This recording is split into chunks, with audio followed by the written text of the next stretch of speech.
سیدنا صدیق اکبر رضی اللہ تعالیٰ عنہ کی ذات وہ عظیم ذات ہے کہ ان سے محبت کرنے والا دنیا قبر و آخرت میں کامیاب ہے، اور ان کی بے ادبی کرنے والا چاہے اس کے پاس نمازوں کے پہاڑ، روزوں کے پہاڑ، حج زکوٰۃ صدقہ خیرات کے پہاڑ ہوں، چاہے وہ اس دور کا ہو یا قیامت تک آنے والا ہو، وہ دنیا میں بھی برباد ہے، قبر و آخرت میں بھی برباد ہے۔ اس بات کو اس روایت سے سمجھیے۔ مصباح الظلام فی المستغیثین بخیر الانام، یہ کتاب کا نام ہے، اس کے صفحہ نمبر 82 پر یہ روایت موجود ہے۔ ایک بزرگ رحمۃ اللہ تعالی علیہ فرماتے ہیں کہ میں حج کے ارادے سے اپنے گھر سے نکلا، سفر کرتے کرتے کرتے ایک حج کے قافلے میں شریک ہو گیا۔ کہ پہلے کا دور پیدل سفر ہوتا تھا تو اکیلے لوگ سفر نہیں کرتے تھے، کہیں ڈاکو لٹیرے مال لوٹ نہ لیں، جان کا خطرہ ہوتا تھا، مال کا خطرہ ہوتا، تو پھر ایک قافلہ بنا کر حج کے لیے یا عمرے کے لیے لوگ سفر کرتے۔ تو کہتے ہیں کہ میں بھی اس میں شریک ہو گیا۔ میں نے ایک شخص کو دیکھا کہ جو اس قافلے میں سب سے زیادہ عبادت گزار تھا، جب بھی دیکھو نماز پڑھ رہے ہیں، ہم کھانا کھا رہے ہوتے وہ نماز پڑھ رہا ہوتا، جتنے دن ہمارے ساتھ سفر میں رہا اس کا کوئی روزہ نہیں چھوٹا۔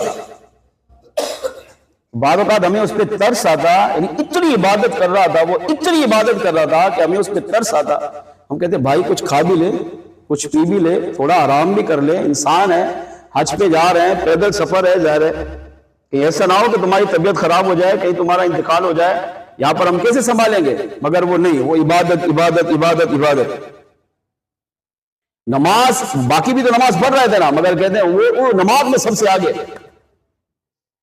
باقی قافلے والے بھی کوئی روزہ رکھ لیتا مگر وہ روزہ چھوڑتا ہی نہیں تھا، جب دیکھو قرآن پڑھ رہا ہے، جب دیکھو ذکر و اذکار کر رہا ہے، جب دیکھو اللہ رسول کی بات کر رہا ہے،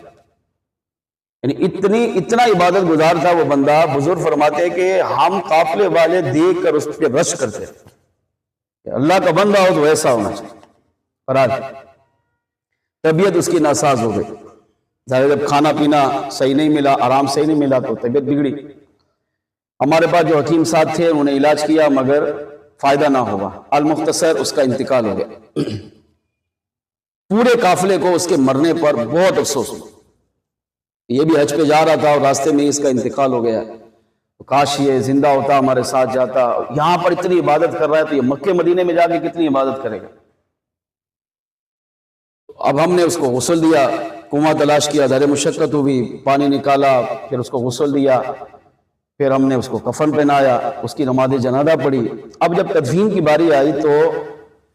ہمارے پاس، ہم نے اپنا جو سامان لے کے جا رہے تھے، ہم نے سامان تلاش کیا تو ہمارے پاس کوئی ایسی چیز نہیں تھی جس سے ہم قبر کھودیں، جیسے کدال کھودنے کے لیے ہمیں چاہیے تھا تو وہ نہیں تھا۔ ہم نے کہا اس کو ایسے چھوڑ بھی نہیں سکتے، جنگل ہے، درندے رہتے ہیں، جانور پہلے لاش کو کھا جائیں گے، تکلیف پہنچائیں گے، اور نیک بندہ ہے، ہم اس کو ولی سمجھ رہے تھے، اس کو چھوڑ کے جا بھی نہیں سکتے تھے۔ تو اب ہم نے 2 بندوں کی ذمہ داری لگائی، ایسا کرو کدال تلاش کرو۔ بعد نے کہا بھائی کدال کہاں سے لائیں گے؟ اس نے کہا ہمیں نہیں پتا، ظاہر ہے زمین سخت ہے، کدال کے بغیر قبر بنے گی نہیں، کھدے گی نہیں، بنے گی نہیں تو دفن کیسے کریں گے؟ اور دفن کے بغیر اس کو جا بھی نہیں سکتے، اور لے کر جائیں گے تو ہم مشقت میں پڑیں گے، پیدل سفر ہے۔ اب یہاں انتقال ہوا ہے تو پھر اس کی یہی قسمت ہے، یہی دفن کرتے ہیں۔ بہرحال جب کہیں سے حادثہ نظر نہیں آیا تو 2 بندے جنگل سے باہر نکلے اور تلاش کرنا شروع کیا۔ دور جا کر انہیں ایک جھونپڑی نظر آئی، جھونپڑی کے باہر گئے تو سلام کیا، اندر سے وعلیکم السلام جواب آیا، تو اندر ایک بڑھیا تھی 80 سالہ، تو کہا کہ اماں اجازت ہے؟ بڑھیا نے، وہ لیٹی ہوئی تھی بستر پہ، انہوں نے کہا اجازت ہے، یہ اندر چلے گئے 2 افراد۔ بڑھیا نے پوچھا کیسے آنا ہوا؟ کہا کہ یہ سارا واقعہ سنایا، ایسا ایسا بندہ تھا، نیک تھا، متقی تھا، پرہیزگار تھا، انتقال ہو گیا، غسل کفن جنازہ ہو گیا، اب اس کو دفن کرنا ہے تو قبر کھود رہی ہے تو کدال نہیں ہے۔ بڑھیا نے کونے میں اشارہ کیا، کہا وہ کدال رکھا ہے لے جاؤ۔ اب آپ سوچیں تھوڑی دیر کے لیے کہ اتنا بڑا قافلہ ہے، کسی کے پاس کدال نہیں ہے، وہاں جھونپڑی بھی بن گئی، بڑھیا بھی آ گئی، کدال بھی آ گیا، کہاں سے آیا؟ جنگل میں کوئی انسان رہتا تھوڑی ہے۔ بوڑھے نے کہا وہ کدال کونے پہ رکھا ہے، جا کے اٹھا لو۔ وہ گئے، کونے سے کدال اٹھایا، لے آئے۔ اب جب وہ جھونپڑی سے باہر نکلنے لگے نا تو بڑھیا نے پھر آواز دی، کہا سنو، یہ کدال لے کے تو جا رہے ہو نا، مگر یہ واپس بھی پہنچانا ہے۔ ہاں اس کو کھا نہیں جانا، ہضف نہیں کرنا اس کو، جیسے آج کل ہم کر رہے ہیں کہ جائیداد وراثت کیا حقوق ہوتے ہیں، ماں کے، باپ کے، بہنوں کے، بیٹیوں کے، بیٹوں کے، پرواہ ہی نہیں ہے، مجھے ملنا چاہیے، بس میرا پیٹ بھرے، باقی سارے بھوکے ہوتے تو ہو جائے، حق تلف ہوتا ہے تو معاذ اللہ ہو جائے، ہمیں اس کی کوئی پرواہ نہیں۔ مگر بوڑھیا نے کہا لے کے جا رہے ہو نا، واپس بھی لانا ہے، اگر واپس نہیں لائے تو میں معاف نہیں کروں گا، قیامت کے دن تمہارا گریبان پکڑوں گی، تم سے پوچھو۔ اس نے کہا اماں وعدہ کرتا ہوں جیسے لے کے جا رہا ہوں واپس بھی پہنچاؤں گا۔ اب یہ کدال لے کر آئے، انہوں نے آ کر قبر کھودی، قبر تیار ہو گئی، پھر اس بندے کو، اس نیک بندے کو جس کو یہ نیک سمجھ رہے تھے، اس کو قبر میں اتارا، قبر بند کی، مٹی ڈالی اور وہاں سے جانے لگے۔ اب جب آگے جانے کا ارادہ کیا حج کی طرف، وہ جس کو بڑھیا نے وصیت کی تھی نا کہ کدال واپس کرنی ہے، تو اس کو یاد آیا کہ کدال تو واپس کرنی ہے۔ اب کدال تلاش کیا تو کدال نظر نہیں آیا کہیں بھی، اس سے پوچھا، پورے قافلے میں کدال غائب۔ اب کچھ نے کہا کہ چلتے ہیں، اللہ بڑھیا کو جزائے خیر دے، اس نے ہماری مدد کی ہے اور ہم اس کے لیے دعا کریں گے، لیکن جو لایا تھا نا اس نے کہا نہیں، میں نہیں جاؤں گا تمہارے ساتھ، اگر تم نے جانا ہے تو چلے جاؤ، میں کدال واپس جب تک بڑھیا کو نہیں دوں گا میں واپس جا نہیں سکتا، کیونکہ وہ جانتے تھے، خوف خدا والے لوگ تھے کہ اس سے چیز لی ہے تو یہ امانت ہے، اب امانت کا حق یہ ہے کہ اس کو واپس لوٹایا جائے، اگر نہیں لوٹاتا پھر میں جا کر حج کرتا ہوں، میرا حج قبول نہیں ہوگا۔ اگر قیامت کے دن اسی بڑھیا نے کدال رکھنے کی وجہ سے گریبان سے پکڑ کر پوچھا یا اللہ کی بارگاہ میں میرے خلاف دعویٰ کر دیا تو یہ حج عمرے مجھے کہاں بچائیں گے؟ یہ بندے کا حق ہے، بندے کا حق برباد کر کے میں اللہ کی بارگاہ میں کون سا منہ لے کر جاؤں گا؟ وہ ڈرتے تھے لوگ، ان کو پتہ تھا مرنے کے بعد اللہ کی بارگاہ میں پیش ہونا ہے، قبر میں جانا ہے تو سرکار کو چہرہ دکھانا ہے، اور قبر سے اٹھنا ہے تو اللہ کی بارگاہ میں جانا ہے اور اللہ کی بارگاہ میں پیش ہو کر اپنے اعمال کا حساب دینا ہے۔ ان کا خالی ایمان نہیں تھا، ان کو اس پہ یقین بھی تھا، ہمارا ایمان تو ہے مگر ہمارا یقین کمزور ہے۔ اور جب اس نے ضد کی تو قافلے والوں نے کہا نہیں یار آپ کو بھی چھوڑ کے نہیں جا سکتے، ہم چلے جائیں گے تو آپ پریشان ہوں گے، چلو ایسا کرتے ہیں تلاش کرتے ہیں۔ تو انہوں نے اس کو تلاش کیا، تلاش کرنے کے بعد نہیں ملا۔ اب جس نے قبر کھودی تھی نا اسے یاد آیا، اس نے کہا کہ ایسا لگتا ہے کہ کدال قبر میں رہ گیا ہے، توجہ ادھر رکھیں، ایسا لگتا ہے کہ کدال قبر میں رہ گیا ہے، لہٰذا اب قبر کو کھود کر کدال نکالنا پڑے گا، نکال کر بڑھیا کو دینا پڑے گا۔ اب دوبارہ قبر پر آئے اور قبر پر آ کر انہوں نے دوبارہ مٹی کو ہٹایا، جو سیلیں لگائی تھی ان سیلوں کو ہٹایا۔ اب سیلوں کو جب ہٹایا تو وہ کدال کھودنے والا بندہ، مٹی کھودنے والا بندہ کہتا ہے جب میں نے مٹی کو ہٹایا تو کیا دیکھتا ہوں؟ اس مردے، وہی بندہ جو نماز میں سب سے آگے، روزے میں سب سے آگے، تلاوت قرآن میں آگے، ذکر و اذکار میں آگے، اللہ کی عبادت میں اتنا آگے تھا کہ ہم اسے اللہ کا ولی سمجھ رہے تھے، ہم نے دیکھا اسی کی قبر عذاب کا گڑھا بنی ہوئی ہے۔ اب وہی کدال ایک اٹھا کر دیکھا، کہتے ہیں وہی کدال اس کے گردن میں پھندا بنی ہوئی ہے، گلے کا کوک، اور اس کے دونوں ہاتھ پیچھے کدال پر بندھے ہوئے ہیں، اور وہ چیخ رہا ہے، چلا رہا ہے، ہائے مجھے بچاؤ، ہائے مجھے بچاؤ۔ تو کہتے ہیں ہماری تو حالت خراب ہو گئی، ہم اب کدال بھی پڑا تھا سامنے مگر ہم اس کی چیخ و پکار، اس کی درد کی آوازیں سن کر ہم سے ہمت نہ ہوئی کدال کو اٹھائیں، فوراً ہم نے سیل لگائی، قبر بند کی، مٹی ڈالی، دوڑے دوڑے واپس آئے۔ اب وہ بندہ کہتا ہے جو کدال لایا تھا، میں اس بڑھیا کے پاس گیا، سلام کیا، بڑھیا نے جواب دیا، کہا اندر آؤ، میں اندر چلا گیا، بڑھیا نے کہا میرا کدال کہاں ہے؟ اب یہ سارا واقعہ میں نے بڑھیا کو سنا دیا۔ وہ بندہ جو نیک تھا، متقی تھا، پرہیزگار تھا، اللہ کا ولی جس کو ہم سمجھ رہے تھے، وہ قبر میں عذاب میں گرفتار ہے، اس کی قبر آگ سے بڑی ہوئی ہے، کدال اس کے گلے کا توق بنا ہوا ہے، ہاتھ بندھے ہوئے ہیں، چیخو پکار کر رہا ہے، ہمیں ہمت نہیں ہوئی کدال اٹھا کر لائیں، بس ہم نے جیسے تیسے قبر بند کی، واپس آ گئے۔ اب بڑھیا کا ایمان افروز جملہ دل سے سنیے، اور اللہ کرے آج کے جمعے میں ہم سمجھیں اور انہی عقائد پر مرتے دم تک قائم رہے، انشاءاللہ دنیا بھی سنورے گی، کب آخرت بھی سنورے گی۔ بڑھیا نے سنا، عذاب کی بات ہو رہی ہے نا، تو کیا کرنا چاہیے تھا؟ توبہ استغفار۔ مگر بڑھیا نے جب یہ سنا تو بڑھیا مسکرانے لگی، اس کے چہرے پر خوشی کے آثار نظر آئے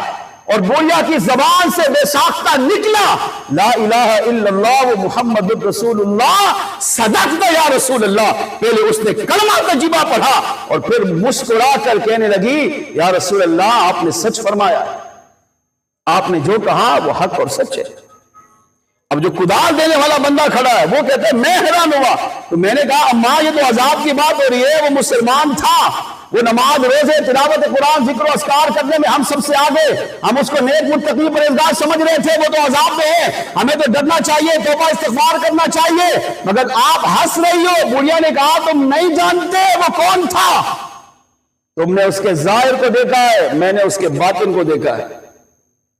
لوگوں نے کہا میں سمجھ میں نہیں، اماں بتائیے۔ بڑھیا نے کہا اس کی وجہ یہ ہے کہ کل رات، آج تم یہاں پر آئے، کل رات میں اس جھوپڑی میں سو رہی تھی، سر کی آنکھ بند ہوئی، دل کی آنکھ کھلی، مدینے والے آقا صلی اللہ علیہ وسلم خود میرے خواب میں تشریف لے آئے۔ اور آقا صلی اللہ علیہ وسلم کس طرح آئے؟ آپ علیہ السلام کے مبارک چہرے پر جلال کے آثار تھے، حضور کے چہرہ والضحیٰ اس طرح لال تھا جیسے انار کے دانے، سرکار کے مبارک ہاتھ میں یہی کدال تھی جو میں نے تمہیں دی۔ آقا صلی اللہ علیہ وسلم میری جھوپڑی میں تشریف لائے، اگرچہ کمال کی بات ہے کہ سرکار کے آنے سے میری جھوپڑی چمک گئی، نور سے منور ہوئی، خوشبو سے معطر ہوئی، مگر آقا صلی اللہ علیہ وسلم کا جلال ایسا تھا میں حضور کی بارگاہ میں کچھ کہہ نہیں سکی۔ آقا علیہ السلام نے کدال اٹھایا ہوا ہے، سرکار نے یہ کدال مجھے دیا اور مجھے کہا بڑھیا اسے سنبھال کر رکھنا، کیونکہ کل یہاں ایک قافلہ آئے گا، اس میں ایک شخص کا انتقال ہوگا، وہ اس کی قبر بنانے کے لیے تمہارے پاس آئیں گے، تم سے آ کر کدال لیں گے، پھر قبر کو کھودیں گے، کیونکہ یہی کدال اس کی قبر میں اس کا عذاب بنے گا۔ لہذا میں محمد علیہ السلام تمہیں وصیت کرتا ہوں، حکم دیتا ہوں، اس کو سنبھال کر رکھنا۔ بڑھیا کہتی ہے سرکار نے خواب میں یہ کدال مجھے عطا کیا، جب سرکار جانے لگے خبر دے کر گئے ایک قافلہ آئے گا، اس میں ایک نیک بندہ ہوگا، وہ انتقال کرے مرے گا، اس کو لوگ قبر میں ڈالیں گے، قبر میں دفنانے کے لیے کدال لینے آئیں گے، یہی کدال اس کے لیے اس کی گردن کا توق بنے گا، یہ عذاب کا ذریعہ بنے گا۔ جب سرکار جانے لگے بڑھیا کہتی ہے میں نے عرض کیا یا رسول اللہ صلی اللہ علیہ وسلم یہ تو بتائیے اسے عذاب کیوں ہوگا، یہ کدال اس کے لیے گردن کا توق کیوں بنے گا، آخر اس نے عمل کون سا کیا ہے؟ آقا صلی اللہ علیہ وسلم نے فرمایا اس لیے کہ وہ بندہ اگرچہ بظاہر میرا امتی ہے، مجھ سے محبت کے دعوے کرتا ہے، نماز روزے حج زکات صدقہ خیرات نیک اعمال میں سب سے آگے ہوگا، لوگ اسے دنیا میں ولی سمجھتے ہوں گے، مگر اس کا دل گندا ہے، اور دل کی گندگی کی وجہ یہ ہے کہ وہ میرے صدیق سے بھی نفرت کرتا ہے، میرے فاروق سے بھی نفرت کرتا ہے، ان کی بے ادبی گستاخیاں کرتا ہے، ان بے ادبی گستاخیوں کی وجہ سے اللہ اسی کدال کو اس کی گردن کا توق بنا دے گا۔ جب اس بڑھیا نے یہ جملہ سنا کہا میں اس لیے مسکرائی، میں اس لیے خوش ہونے لگی، میں نے اس لیے کلمہ پڑھا کہ آقا صلی اللہ علیہ وسلم اس کے بارے میں پہلے بتا کر گئے، اور حضور جو کہتے ہیں وہ حق اور سچ ہو جاتا ہے۔ تم لوگوں نے جس کو نیک متقی سمجھا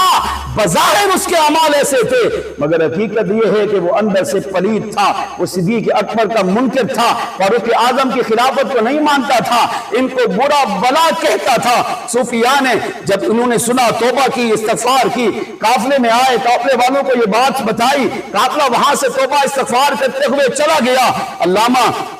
مصباح الظلام والے کہتے ہیں، مصنف کہتے ہیں اس سے عقیدہ یہ ملا کہ مصطفیٰ جان رحمت کی محبت، سرکار کا پیار اس کے دل میں آتا ہے جس کے دل میں پہلے صدیق اکبر کی محبت ہو، صدیق اکبر کا پیار ہو، فاروق اعظم کی محبت ہو، عثمان غنی کی محبت ہو، مولا مشکل کشا کی محبت ہو، چار یاروں کی محبت مسلمان جب دل میں بساتا ہے، پھر ان کی محبت مسلمان کے دل کو سے پاک کر دیتی ہے، پھر مصطفیٰ جان رحمت کے مبارک جلوے اس عاشق رسول کے دل میں خود ہی تشریف لے آتے ہیں۔ پھر اسے پکارنا نہیں پڑتا، آقا آ جائیے۔ جب وہ صدیق اکبر کی محبت کو ڈال کر دل کو چمکا دیتا ہے تو چمکنے والے دل میں مصطفیٰ جان رحمت کا نور خود ہی تشریف لے آتا ہے۔ اور اس کے برعکس عقیدہ ملا کہ زندگی میں اگرچہ اس کی نیکیاں زیادہ ہوں، نیک اعمال زیادہ ہوں، نماز روزے حج زکات صدقہ خیرات کی کثرت ہو، اگر وہ صدیق اکبر کی بے ادبی کرتا ہے، فاروق اعظم کی توہین کرتا ہے، ان کو خلیفہ بلا فصل نہیں مانتا، ان کے بارے میں زندگی میں کبھی بھی زبان درازی کرتا ہے، تو وہ یاد رکھے وہ دنیا میں بھی برباد ہے، قبر و آخرت میں بھی برباد ہے۔ اس سے عقیدہ ملا